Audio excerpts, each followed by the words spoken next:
I'm from St. Petersburg, that's true. And when I was going here to Yekaterinburg, how do we pronounce the Yekaterinburg, right?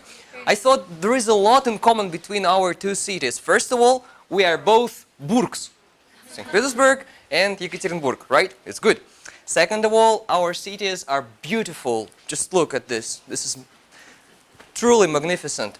And second of all, it's a cultural capital of its region, right? Like St. Petersburg in Middle Russia.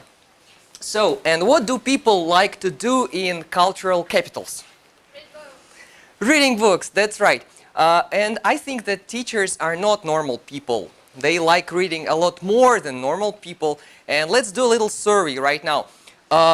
If you read at least one book a year, please raise your hand. Hey, everybody reads at least one book a year. Fantastic. Okay, if you read at least one book a month, can you raise your hand? Wow, fantastic, fantastic, fantastic. Okay, one book a week. Wow, amazing. Let's give a round of applause to ourselves. Come on, come on, come on. Louder, louder. All right. So now that we know that you are professional readers, you will easily tell me what the 3 stages of working with any text are. So, any ideas? Before, during, after. Okay, before, during, after. What do you mean? Preparing to read the text, actually reading the text and analyzing the text. Perfect, perfect. It's very easy. This is a very natural cycle which we... Alright, this is a very natural cycle. We have it everywhere in life. Why don't we use the same cycle to teach reading? So, and the first stage, pre-teaching, what is the main function? What's the main target, the main goal of this stage? To engage the students. Uh-huh. Yeah, I think it's the most important target, to spark the interest, to make them wonder, what the hell is going on? Yes, and the second most important target is to eliminate the difficulties they might encounter during reading, right? So this is the most important stage, I think. But then we need to read, and we will do some task, and finally some follow-up activities, right? To sum up. Well, and how do we make them wonder? Yeah, for example, what are we going to talk about today, children? So what do you think? What are we going to talk about today? About a tree. Okay, what else? About nature. Okay, what else? Animals. All right, I'll help you. About monsters, about fairy tales. All right, look. Who is that? Is that Gruffalo? That is Gruffalo, right? Who's that? It's a mouse. It's a mouse. Where is the mouse going? To the mushrooms, okay. To mushroom supermarkets, okay. And why? Why is the mouse going to a supermarket? In the forest. In the forest. All right, and... Who's that? A fox? What does the fox want to do? To eat the mouse. Oh my gosh. Oh my gosh. So, and asking questions helps a lot, right? If you ask questions, it helps a lot. We can cut pieces of paper. We can crumple paper. I love doing that. You take a picture from your student's book or from your picture book, from any book you have. Usually it has pictures, right? You scan the page, you print the page, you crumple the page, and you give it to your students. They can twist it and turn it, and they can presumably guess what's going to be about, right? If we're talking about teenagers, you might want to crumple a text, right? It's still possible to guess what the text is going to be because they still can see some words and letters. You can cut paper, you can cut pictures, and you can cut titles. For example, this one, what is it about? What do you think? About a crazy horse. Crazy horse? All right. You mean horses, like... No, I mean all right, all right. Okay, what else? What else can be crazy? donuts. Clown. Crazy clown, crazy frog. Mm-hmm. Crazy sandwich? What is a crazy sandwich, children? What is that? Crazy sandwich. Come on. Chicken and jam, for example. What else? More ideas, more ideas. Hamster sandwich. Okay, ham and ham. Okay, hamster sandwich is also crazy, I think. Okay, crazy sandwich bar, guys. What is in the crazy sandwich bar? And so you're making them guess. You can take your pictures and hang them in the hall. You take the pictures from the book, print and hang them in the hall before the class. And at the point during your lesson when you come up to reading, you say, okay, children, now stand up. Stand up. Oh, you can sit. Okay? Go to the hall and find all my pictures. You've got just 1 minute to find all 10 pictures. Okay, just 1 minute. And they go, where are the pictures? Okay. And if you hide them properly, it will be a challenge to find. So it's a good exercise. When they come back, they need to sit in groups and exchange ideas to sum up and to write a list of all things they saw in the hall. And then they create a story, and then we read a text and check if their story was right. Yeah. Okay. Picture reading is more appropriate for children, I guess, but yeah, for children. No, we don't use it with teenagers, but it's a very good thing to do to introduce a new text, right? Basically, you're just showing pictures and reading out loud, right? But still, during reading the text, you can ask some extra questions, maybe asking them to read some of the words if it's possible, right? But with teenagers, we don't do that, right? What do we do with teenagers while reading? The most popular exercise all teachers love is to role play something. Everybody loves role playing. And especially if your student's book has some comics or something like that. Okay, I need 2 volunteers. Please, somebody. Okay, what's your name? Christina, come here, please. Come here. Let's give a round of applause to Christina. Okay, somebody else. 1 more volunteer. Come on. Okay, what is your name? Olga. Okay, let's give a round of applause to Olga. Okay, so Olga, I'm sorry you're an elephant. Okay, elephant. And you're a pig. All right. Okay, so you'll need to role play, okay? 1, 2, 3. So let's go. Hello. You need to read, right? What's this? The surprise is a surprise. Oh, Is it big? yes. Is it pretty? Yes. I cannot wait. You'll have to. Oh, wait. What? Why? The surprise is not here yet. Ah! I'm waiting. Waiting is not easy. I want to see yours. Yeah, I want to see your surprise right now. I'm sorry, Gerald. But we must wait. But I will not wait anymore. Again. We have waited too long. It's getting dark. It's getting darker. Soon we will not be able to see each other. Soon we will not be able to see anything. We have waited and waited and waited and waited. And for what?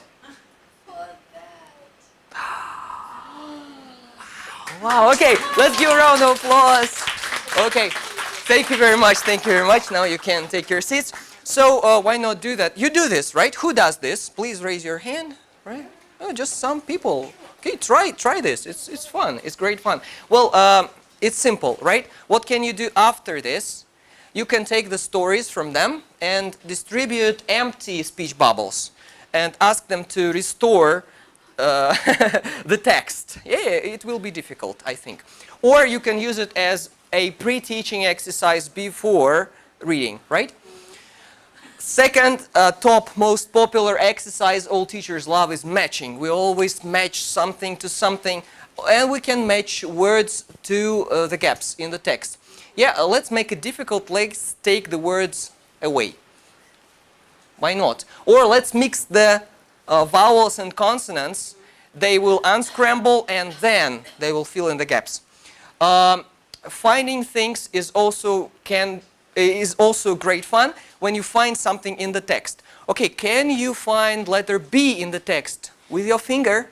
Okay, this is B. Can you find letter A with small kids, right? With teenagers, we'll have three groups. You are nouns, you are verbs, and you are adjectives. Okay, find all adjectives, all verbs, all nouns. 2 minutes, start. Do-do-do-do-do. Then you make groups, nouns plus verbs plus adjectives.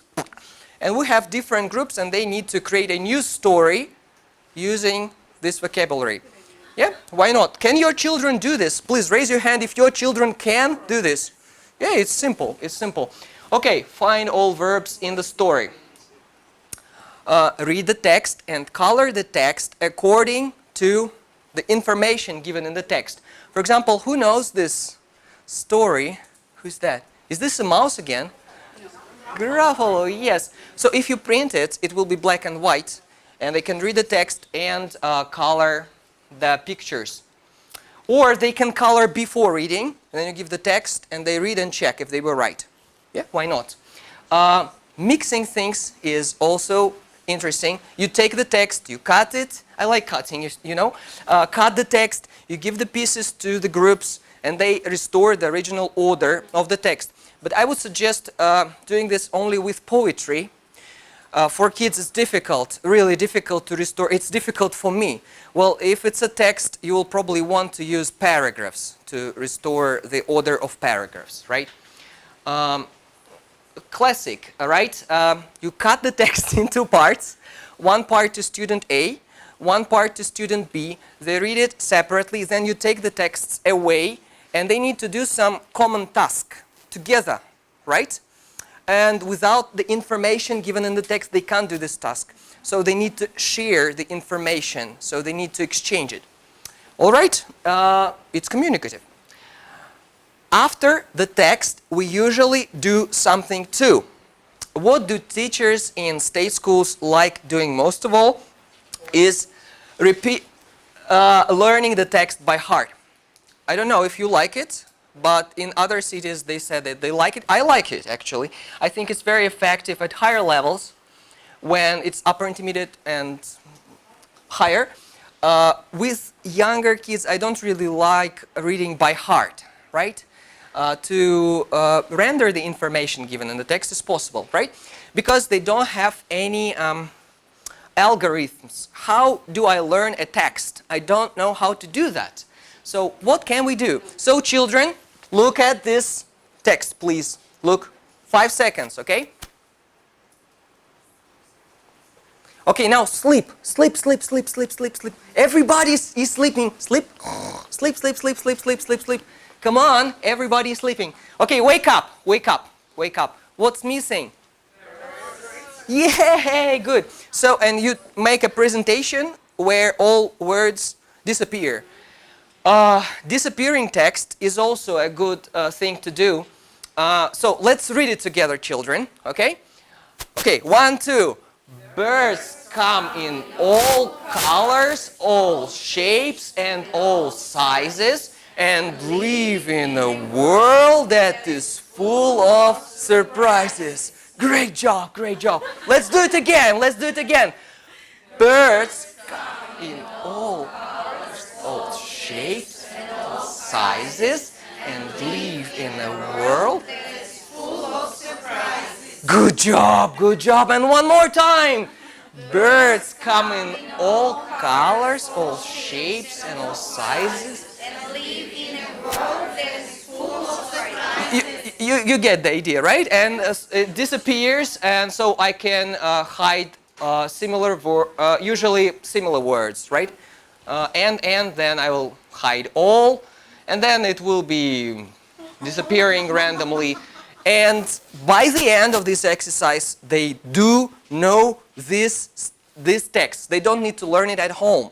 Of course, you will do it with tasty pieces of text. They will reproduce, and other people will listen to them, and they will say, "Where did you learn that?" Artyom taught me. Ooh. Good job, good job. Right, by the way, do you know this hat? Whose hat is that? A cat in hat, right? Yes. Yeah, great. Retelling a story as if you were the stickman from this story. What does the stickman feel when a big, ugly, hairy, fluffy monster is carrying him through the forest? I don't know. Retell the story as if you were a stickman. Of course, we work with vocabulary. You know these games. If you don't know, please take a picture and text me, and I will explain the rules. We don't have time to speak about this right now, but I will tell you about my favorite game with vocabulary. So we take new vocabulary pieces from the story and write them on separate pieces of paper, put them in the center of the table, and then I take one card and it says, what does it say? Pickle. Pickle. Okay. The story was about pickles. I take a card and it says pickle. Okay, and I need to speak for 1 minute about something, anything I want, and I need to use this word pickle. You are listening, and you need to say what word I'm using, right? It's a very challenging task because you need to, first of all, use the word appropriately. And second of all, you need to use some other words from the list, otherwise it would be too obvious, right? They will easily understand what word you are hiding in your text. We do it in mini groups, 3 or 4 people, right?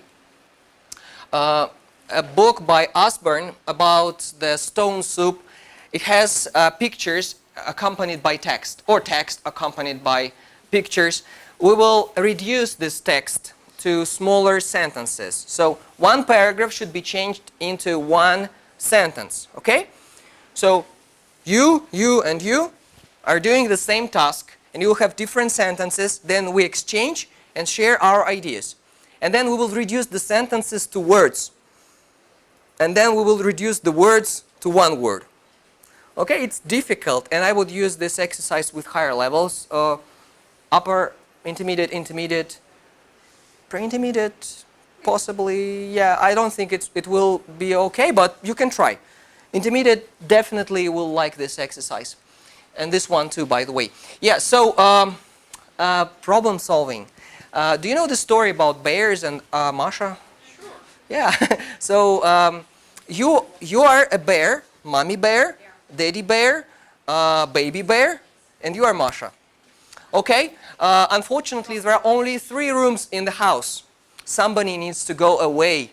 And you need to explain to your group why you should stay and mommy bear should go because she smells out, and so on. So you see, it's a very interesting thing to discuss. Restoring the text, right? In the beginning we used pictures to introduce the text, and now we will use the pictures to remember what the text was about. You can use the same pictures. Do you know what the picture... Yep, exactly. Asking questions. Asking questions. Anton was talking about questions, right, on the platform. They can create the questions themselves, right? It's more efficient, I think. How do we work? Group 1, Group 2, Group 3. You need to create 5 tricky questions about the story. Tricky questions, okay? Then Group A asks Group B. If Group B fails to answer, you lose 1 point. Then you ask Group C. If you answer correctly, woohoo, you get a plus. So the champion is the one who has more points in the end. Okay, and alternative ending. Right? Creating alternative endings is also a fun thing to do. And after that, you could ask them to write it at home. Right? Is it possible? I think it's possible. So all of the books used in this presentation are on the screen. You can take a photo and download them from the internet. Or you can go to this, I don't know how it works. Well, but you can see, Mishki, it's my project for teachers, for you guys. There are a lot of free materials, a lot of free lesson plans, ready-made, tailored to different ages. And you can use them in your classes. Somebody said that we change pictures. Please don't think that we are copying your lessons. Copy my lessons, please. It's for you guys. Seriously. Yeah, I think if you want, you can. There are messages in this community, and you can text me, and I'll send you the presentation if you want. Okay? So, guys, thank you very much for having me here. It was really nice talking to you. Do I have any time for questions? I don't think so. Yeah, I'm all. Let's give a round of applause to you for coming here. So I'm open to any questions, guys. You can attack me with some tricky questions I'll probably not be able to answer. Come on! Where do you teach? I teach in St. Petersburg. We have a chain of schools, and yeah, it's a big chain. Yeah, it's called Oxford. I love teaching kids. You can see this from my presentation, actually. Well, but I teach all ages. I have to. My position is that I teach teachers, so I have to teach all kinds of groups because I need experience to transfer this experience to you guys. Well, but my favorite is children before 9. 3-9. Have you ever tried to teach online children? No. I don't. Do you think it's possible? No. Well, you know, I think so too, but some things are happening right now which make me think about it. Because, you know, some people can do this. So maybe it's possible, but I can't do this. So it's not my cup of tea, really. Yeah, you need to have a platform where they can touch things. And with this physical contact should be possible. Otherwise, I don't know how to teach 2-year-old and 3-year-old kids if it's necessary at all. 4-year-old, yeah. Guys, come on, more questions. Okay. How long have you been teaching? Oh, it's a very tricky question. Well, if I count my real experience, I think it's about 10 years, real. But well, I don't know if it's tutoring is teaching, right? So yeah, I've been tutoring for a lot more than 10 years. Do you have any teaching experience abroad? No, unfortunately no. Yeah, guys, more questions, more questions. How do you control that the kid has a right comprehension of your material during games? We speak English, and you think it's possible that they don't understand something, right? How can I check if they understand, right? Okay, what's this? What's this? It's a marker. It's a marker. Yes?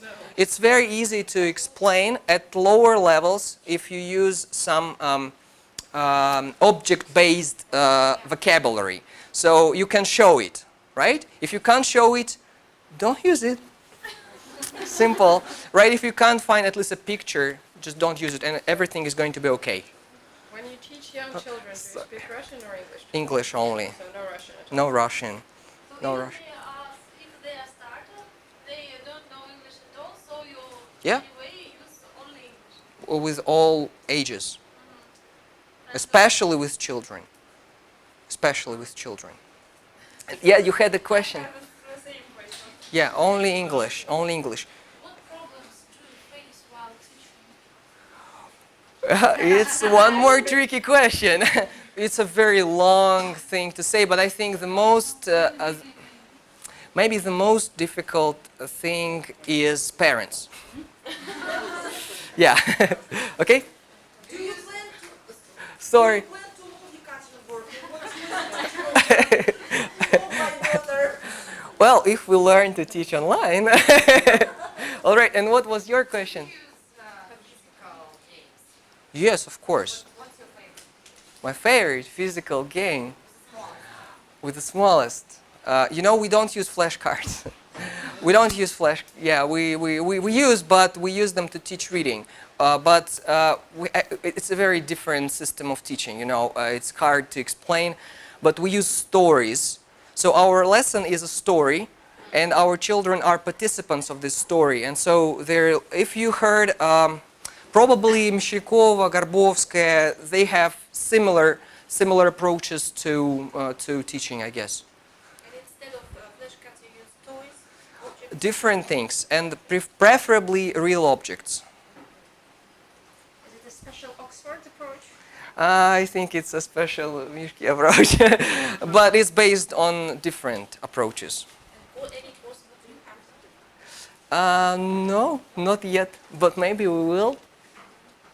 Yeah, I mean students, they don't have textbooks or Oh, yes, there are two different approaches: teaching unplugged without books, and teaching squeezing 500% out of a picture and textbook. I think that these are two sides of the same thing, so it should be somewhere in the middle. It's too difficult. I don't like books. I mean student books. Yeah, but I use a lot of books because Storytelling plus didactic approach plus immersion plus something else. it's another story. I think it's a topic for the next workshop you will organize. about your students, do they have homework? No. I mean small kids. If they can read, they have some homework to practice reading. Yes. Yes, I'm sorry, I think Christina was the first. Is it useful to teach children under 3 years? We don't teach. I don't know. Do you teach children under 3 years? Does anybody? I taught in China 2 years Chinese. Yeah, you know, I think it can be efficient, but we don't do this. You know, there are two approaches to bilingualism. The first one is when you teach two languages simultaneously. And the second one is when you teach after some period of time when the child can speak one language. So we believe that this is the best option. But I do not insist on that. There are many.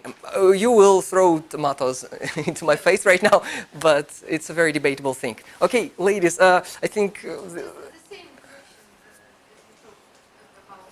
What is the youngest children? What is 4 the years. 4 years. 4 years. Is this a critical period or what? Why 4? Why Yeah, I not asked 5? for tricky questions, right? Well, we believe, in our system, we believe that this is the age when children are ready to study a new language. They speak Russian well enough to start to learn English. But I know that there are a lot of teachers who don't agree, and I don't want to argue because I think that there is always another point of view. Yeah, but we don't Do you teach teach. writing at 4 years old? No. At 5, but preferably 6. Children should have some childhood. Okay, guys, thank you very much for having me. Let's give a round of applause to you.